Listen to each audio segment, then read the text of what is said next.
Good evening, I am Talia Carter. 6 days have passed since the death of Iran's supreme leader, Ayatollah Ali Khamenei, and tonight new developments are emerging from Tehran regarding the selection of his successor. A senior member of Iran's Assembly of Experts, the clerical body constitutionally mandated to select the supreme leader, has broken his silence. Ayatollah Ahmad Khatami, speaking directly to Iranian state television, stated that the assembly is, quote, close to a result, and that a new supreme leader will be named very soon. He added, however, that the country remains under wartime conditions, which continues to complicate the timeline. Among the names circulating tonight, one stands out: Mojtaba Khamenei, the 56-year-old son of the late supreme leader. When Ayatollah Khamenei's compound in Tehran was struck by a joint American-Israeli operation last Saturday, an attack that also killed senior commanders and family members, initial reports suggested Mojtaba had also been killed. Iranian officials never confirmed those reports. Now, according to Reuters, Iranian sources are saying Mojtaba survived the strike. He was simply not in Tehran at the time of the attack. Those same sources tell Reuters that Iran's establishment is actively viewing Mojtaba Khamenei as the most likely successor. Earlier, Israeli media had claimed Mojtaba had already been selected as Iran's new supreme leader, a claim that has not been independently verified. Who is Mojtaba Khamenei? So who exactly is Mojtaba Khamenei? According to Reuters, he holds the clerical rank of Hojjatul Islam, one level below Ayatollah, making his religious credentials a potential point of contention in an institution that traditionally demands higher clerical standing. He received his religious education in the holy city of Qom and is known for his hardline ideological positions.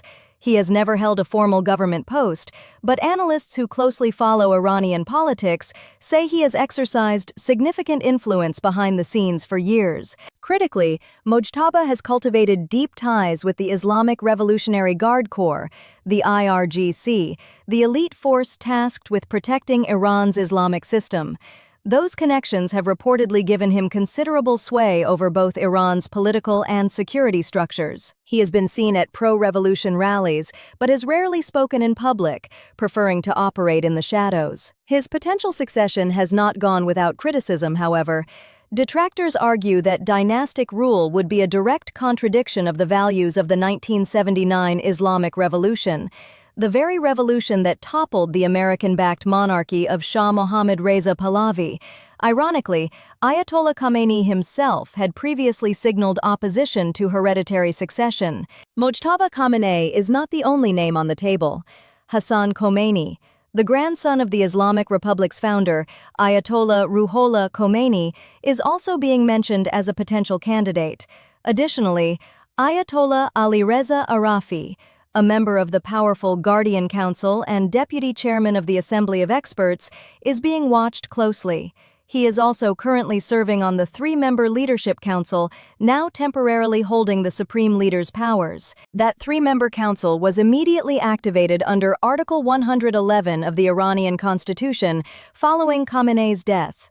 It consists of President Masoud Pezeshkian, Chief Justice Gholam Hossein Mohseni-Ejei, and Ayatollah Alireza Arafi of the Guardian Council. The council will exercise the powers of the supreme leader until a permanent successor is chosen.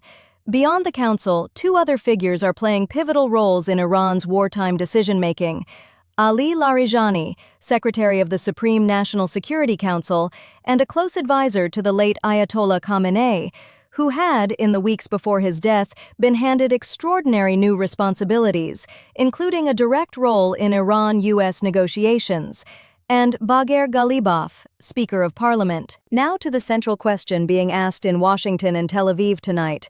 Did killing the supreme leader bring down the Iranian system? The short answer, according to 5 regional officials and analysts cited by Reuters, is no, at least not yet. Trump and Netanyahu reportedly calculated that the Iranian system of governance rested almost entirely on the supreme leader.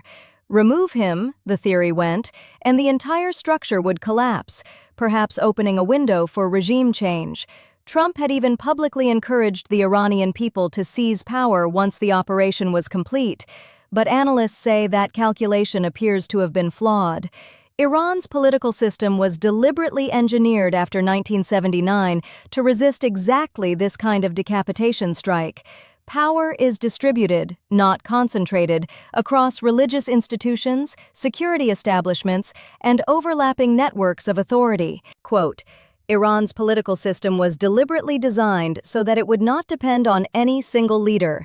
Authority has been distributed across religious bodies, security institutions, and other power networks. Regional official, speaking to Reuters.